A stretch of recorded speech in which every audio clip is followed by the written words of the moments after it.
마음이 있고요. 원래 이제 올해에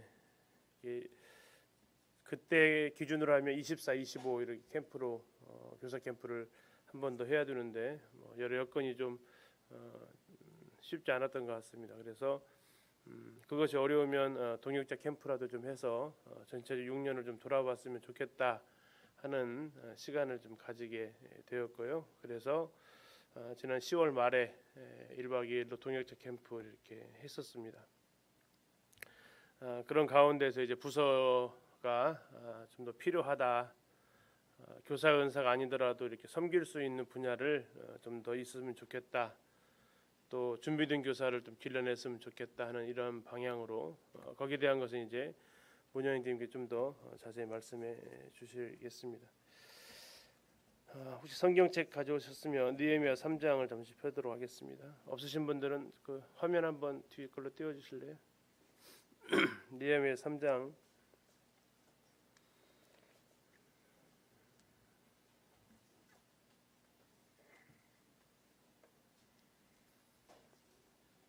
없어요. 3장 1절입니다.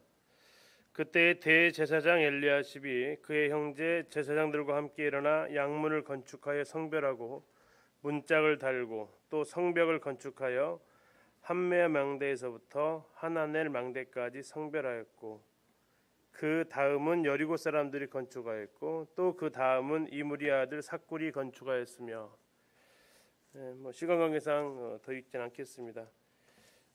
전에 느헤미야서 강의를 한번 했던 적이 있었는데요. 느헤미야 3장에서 제일 많이 나오는 단어가 뭐죠? 제일 많이 나오는 단어? 지금도 보이실 거예요. 뭐가 제일 많이 나와요? 뭐죠? 그 다음은 이게 제일 많이 나옵니다. 약 31번 정도 이렇게 나오고 있습니다. 그 다음은 오늘 어떤 말씀을 교제할까 이렇게 기도하는데 이 말씀이 이렇게 떠올랐습니다. 이스라엘 예루살렘 성벽을 건축하는 과정 가운데에서 각각 자기가 맡은 구역들을 감당을 하게 됩니다. 그러나 그 구역들은 어느 순간 그 옆 사람과 딱 조화를 이루면서 성벽이 이어져 가는 이러한 과정들을 보게 됐습니다. 우리 교회 학교에서도 한 아이의 영적인 성벽이 세워지는 일에 한 아이의 믿음의 성벽이 세워지는 일에 각각의 선생님들이 그 맡은 해를 가르치고 그 다음은 그 다음 교사가 또 가르치는 이제 그걸 부서로 하면은 유치부 교사들이 건축하고 그 다음은 누가 하죠? 유년부 교사들이 건축하고 그 다음은 초등부에서 건축하고 중등부, 고등부, 청년부 이르기까지 계속해서 이것이 끊어지지 않고 그 다음 건축해 나가는 이런 모습들을 이렇게 생각해 보게 되었습니다. 이게 한 아이의 영혼의 성벽도 그렇고 또 교회도 마찬가지인 것 같습니다. 여러분들은 지금 자기가 맡은 부서에서 자기에게 맡겨진 영혼들을 이렇게 그들을 세워가는 일들을 하고 계시죠. 그러나 그것들이 하나님 입장에서 보면 또 시간의 연속선상에 보면 이어달리기를 하듯 계속해서 그 다음 진전되어지고 있음을 확인하게 됩니다. 그런데 이 그 다음에 나와 있는 이 사람들의 모습은 이름만 들어봐도 또 이 지역을 우리가 가보지 않았기 때문에 굉장히 낯섭니다. 처음 들어본 사람들도 많잖아요, 그죠? 여기에서만 등장하는 이름들도 꽤 많이 있습니다. 또 그 지역들 사람들 하나하나를 이렇게 다 살펴보게 되면 참 많은 감동이 있는 곳이 또 느헤미야 3장입니다. 정말 재미없게 읽을 수 있는 곳이 느헤미야 3장이기도 하지만 조금 더 우리가 관심을 가져보면 참 재미있게 읽을 수 있는 부분이 느헤미야 3장이에요. 스타트부터 대제사장이 스타트하고 그 다음에 제사장들이 함께 동역하고 이제 리더십, 파트너십, 또 팔로우십 이런 것들이 우리가 이제 얘기를 하게 되는데 그런 것들이 다 함께 나타나는 것이 또 느헤미야 여기 3장이 되겠습니다. 이 느헤미야 3장을 읽을 때마다 생각나는 사람들이 몇 사람들이 있어요. 2절에 보면 어디 사람들이 나옵니까? 2절에 여리고 사람들이 나오죠. 여리고 사람들.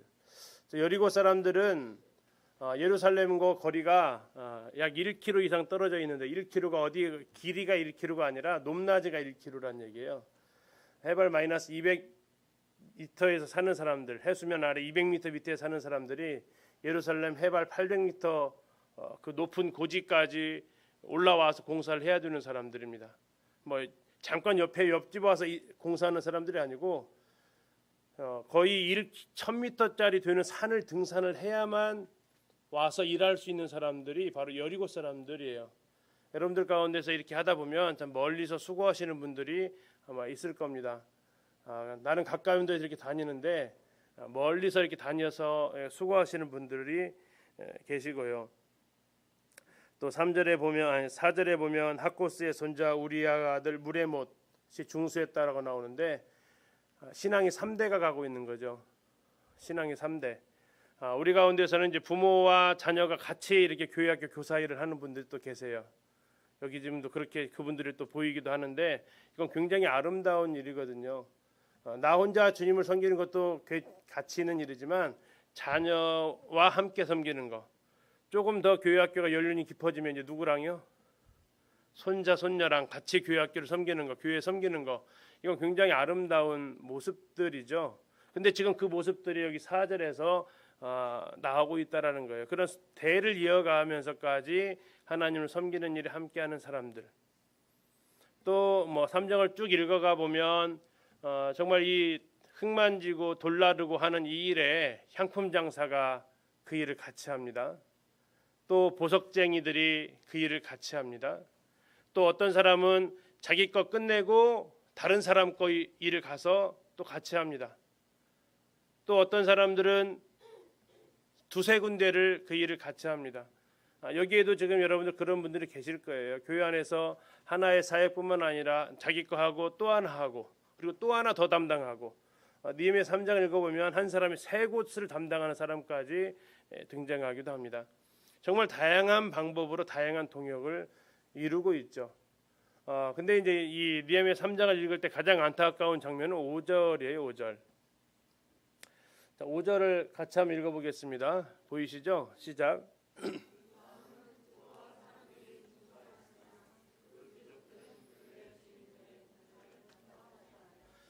한 사람도 나오는데 어떤 사람도 나와요? 안 한 사람도 나온다. 안 한 사람.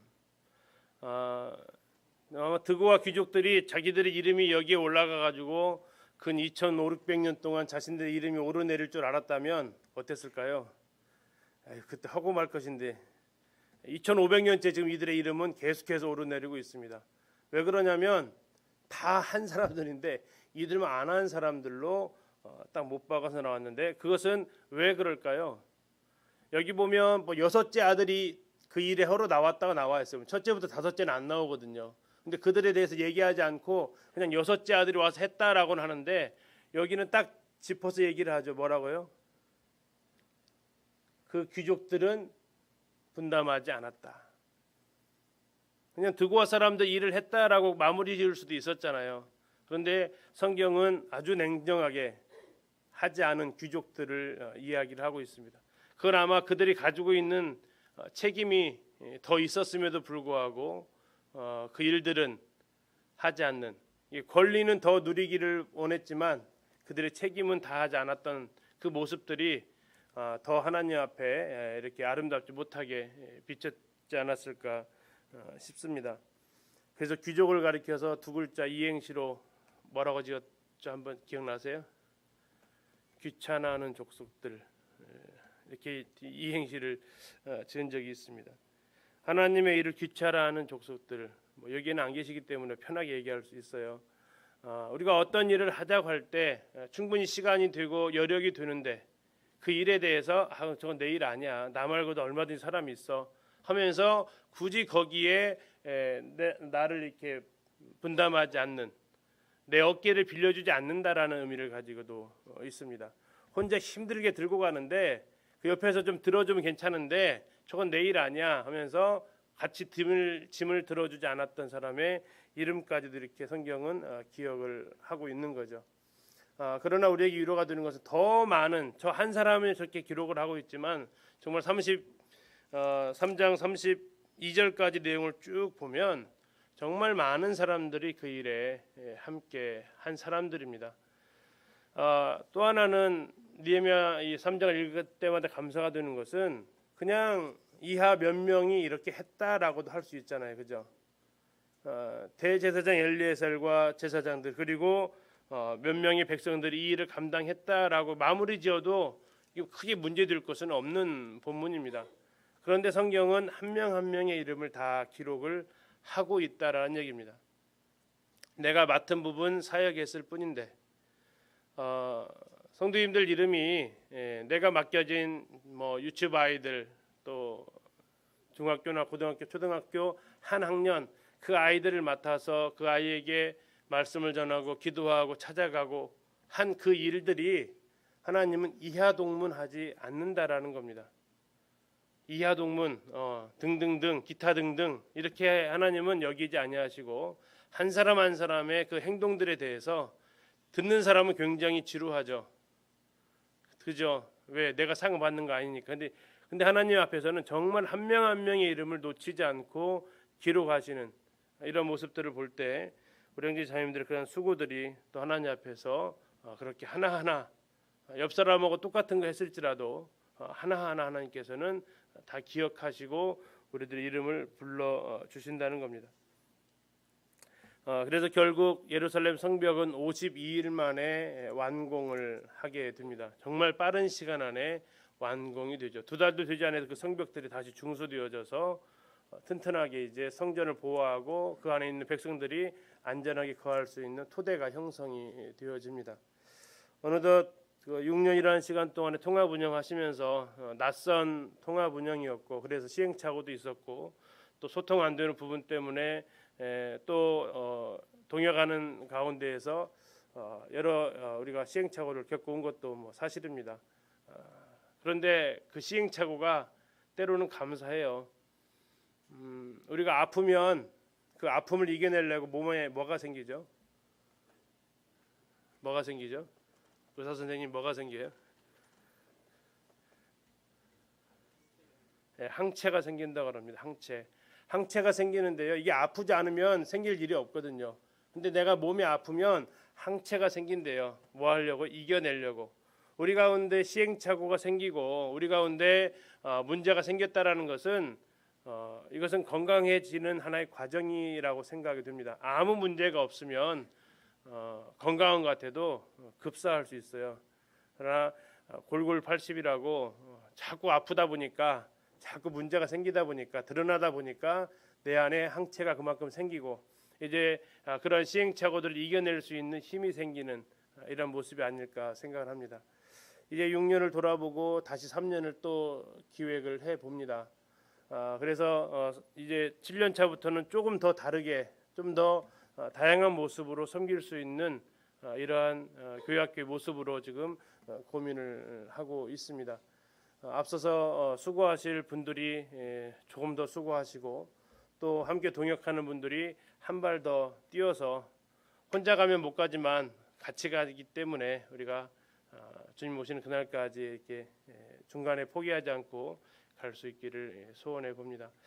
아무쪼록 기름님께 교회학교 함께 동역해 주셔서 감사를 드리고 이제 올 한 해 잘 마무리 되어지고 또 내년에 기도하시면서 주님 인도하시는 그 부서에서 이렇게 섬겨갈 때에 주님께서 함께해 주시기를 또 기도하게 됩니다. 감사합니다.